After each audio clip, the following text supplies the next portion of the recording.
Hey, welcome to Math in Minutes. I am going to do a review video on what we did in math for today. So first things first is I want to talk about the standard that the students have that they're learning from today. So the standard states that the student should be able to review and create models to represent and compare fractions. Now, just so you are aware, we are working with standard fractions less than 1. So there would be no fractions where the numerator is bigger than the denominator. So first things first is we have to know our vocabulary. We have a fraction of 1/4. We know that the number on top is the numerator. The number on bottom is the denominator. And we have to be aware of that information. We know that the denominator tells us how many parts of the whole. So it's the total parts of the whole.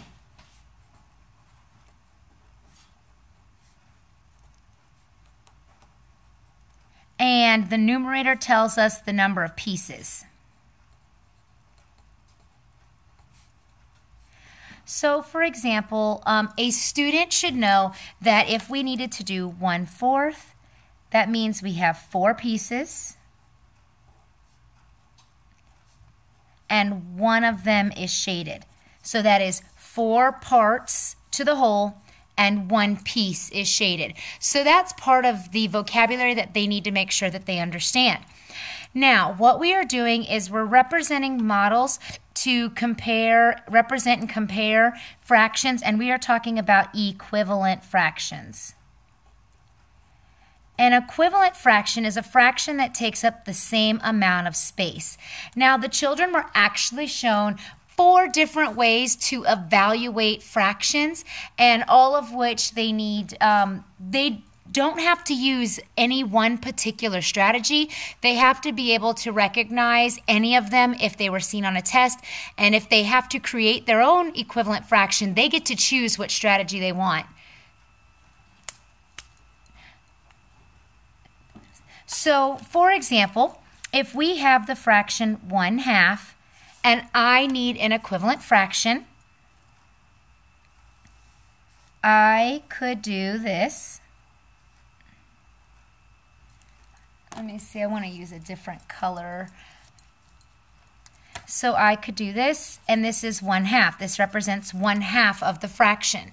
Now, in equivalent fraction, this is called the area model or the bar model.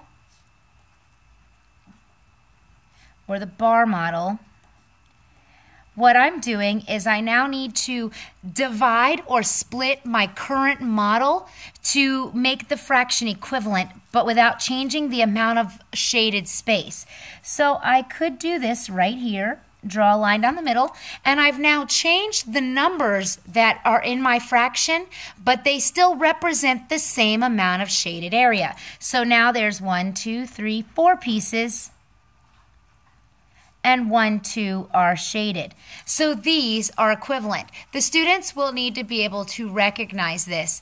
They may not have to draw this out for themselves. That typically is actually very hard for students, but they do need to be able to recognize that they could draw a line down the middle of a bar model and see that it does create an equivalent fraction. Basically, what we're saying is we're not changing the shaded amount of space. We're just changing the number of pieces that the space is cut into. So instead of 2 whole pieces, we now have 4 pieces. That is one of the ways that we learned with area and bar model. Another strategy that we learned today was the linear model or the number line. So again, I have 2/4. When we start off with a number line, we always start off with the same denominator on the bottom when we're creating the original one. So it's the same. And the end always goes up to a whole, which is the numerator and the denominator are exactly the same, 4/4. and then it starts off at 0. And I always put it in my halfway point, so halfway between 0 and 4 is 2. So that's 2/4. And that happens to be where I am plotting on my number line. Now, if I want to create a linear model that represents the same amount of shaded space, because the shaded space would be from here to here, I could start off with 8ths, and then this would be 8/8. And then halfway between 8/8 is 4/8. And I know that if I go from 0/8 to 4/8, it represents the same amount of shaded area. So that's using the linear model to help us understand how to find equivalent fractions. So another strategy that we learned was our manipulatives. Brianna, can you bring me a bag of manipulatives? And I want to show you how that works as well. These are items in the manipulative bucket. Where are you going? It's right there, the blue bucket. I need the other set. That bag doesn't have enough.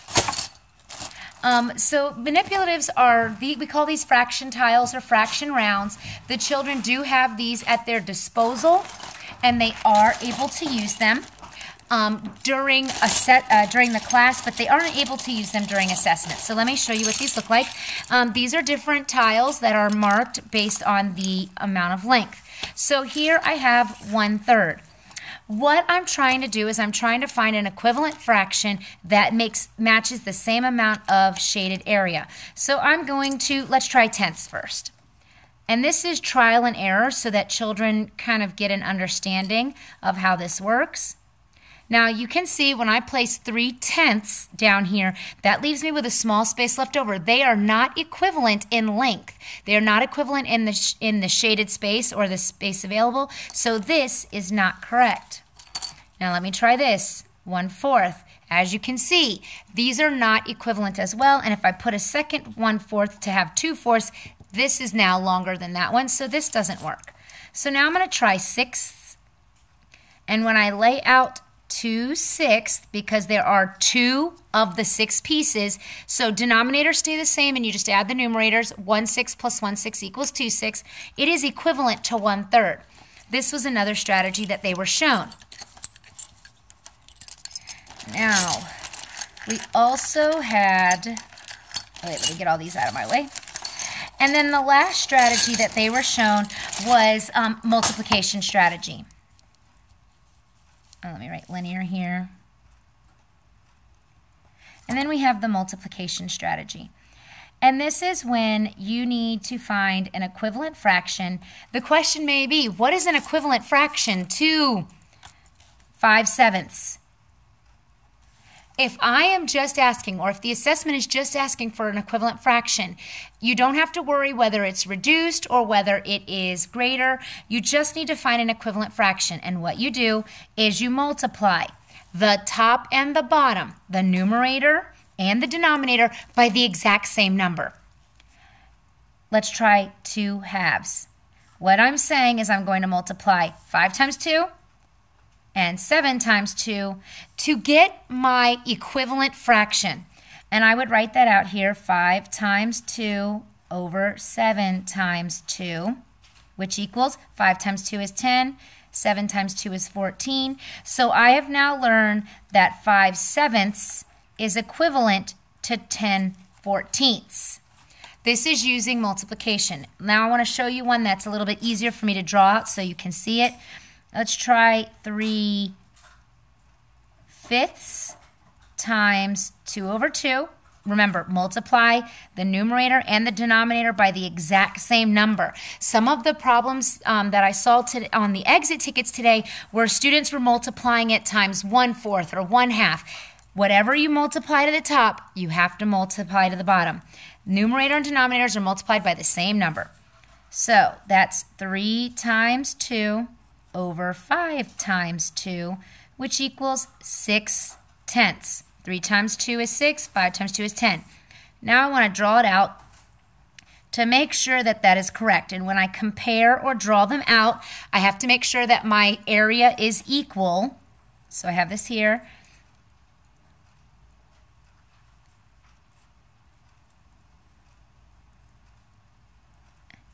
So there's my first one of 6.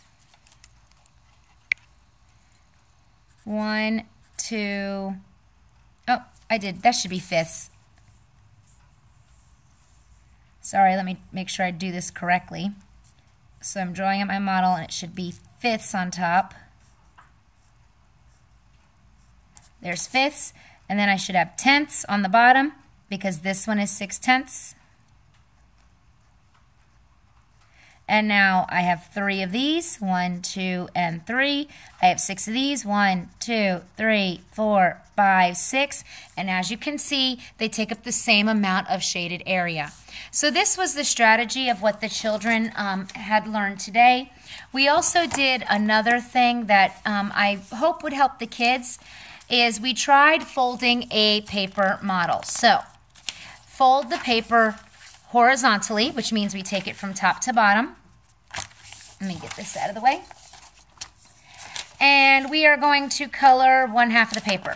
You see I have 2 pieces, and I'm coloring 1/2. I'm just going to do this really quick, and this might be something for your children to practice at home. So there's 1/2. Now I'm going to, so I have 1/2, because there's 1 colored of the 2 pieces. Fold it back the way it was, and now take your paper and fold it vertically like a book. So from right to left, fold it like this.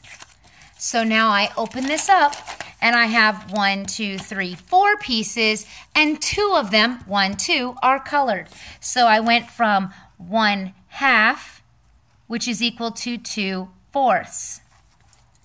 Now fold it back the way you had it before, like this.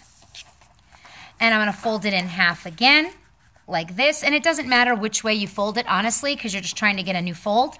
And now I open it up.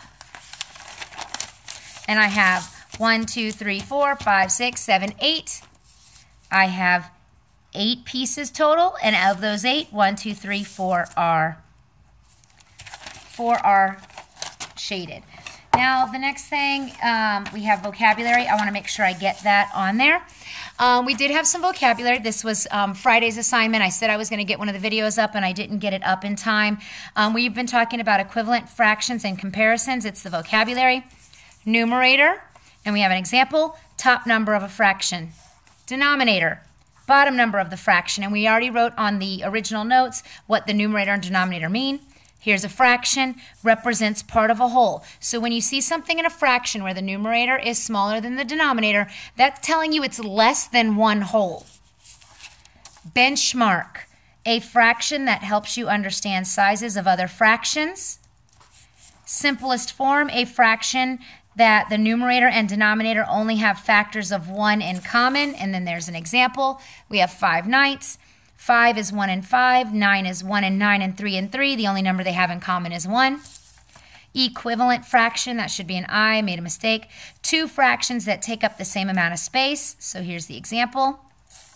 And common denominator, 2 or more fractions that have the same denominator. So 5/8 and 7/8 have a common denominator. So this was the vocabulary that we had on Friday.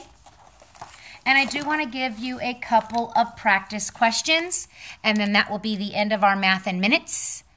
I mean, it looks like a math in 14 minutes, but hey, we need some work. So an example, 1/3. So I'm looking for equivalent fractions. You can use any strategy you want to come up with equivalent fractions. 1/3, 2/6, 3/4, 5/8. So there's 4 problems where the students can practice coming up with equivalent fractions. If they want to try to fold paper, they can. It's a little more difficult. This one should be fine. This one probably would be okay. These 2 might be a little difficult, but I did actually show the second class how to fold a paper. If you want 3, you fold it like it's 4.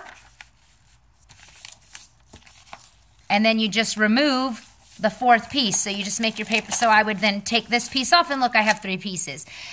So you have that for practice. Now, the last thing I wanted to discuss was our exit ticket for today. Some students did a really great job. Some students need a little extra help, so I do want to talk about it. So the exit ticket was an equivalent fraction to 3/4 and prove your answer. So using one of the strategies to help you prove your answer. And the options were 6/10. That was A. B was 4/3. C was, I don't remember C.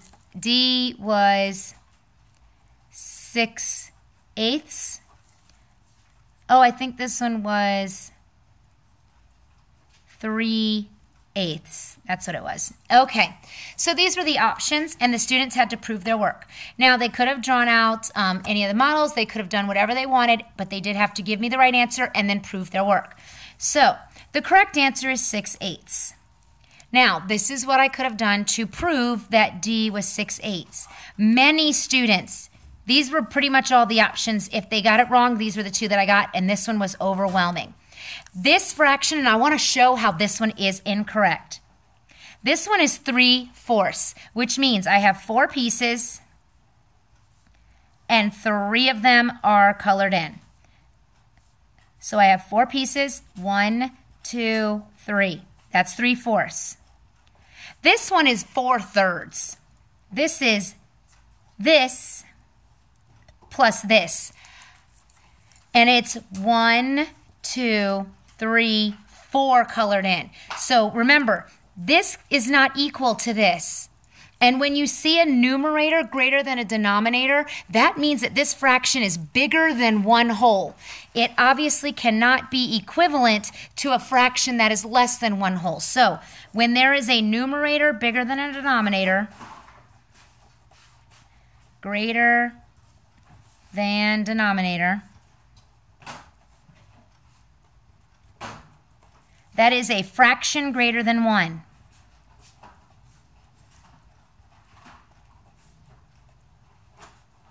And I will let you know right now in this unit, we will not be seeing fractions greater than 1.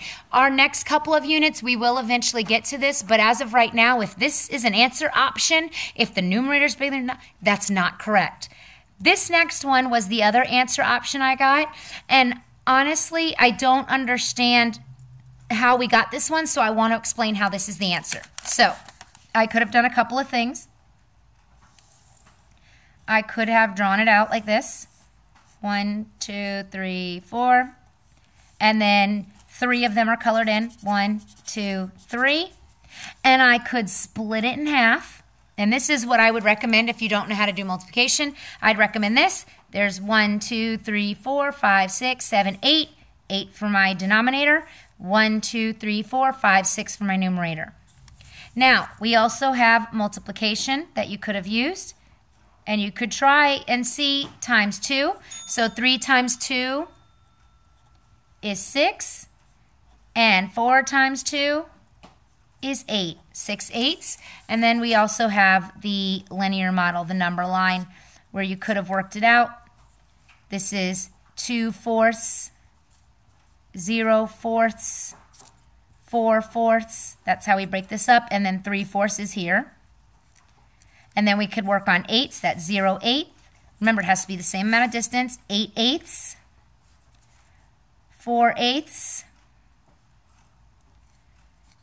and then 5/8 is there, 6/8 is here, and these are equivalent. So this is how the exit ticket should have been solved. Some kids did a really great job. You had many different ways that you could have proved your work. So that's the expectation. All right, thanks for watching, everybody, for Math in Minutes. Appreciate you watching. Have a good day.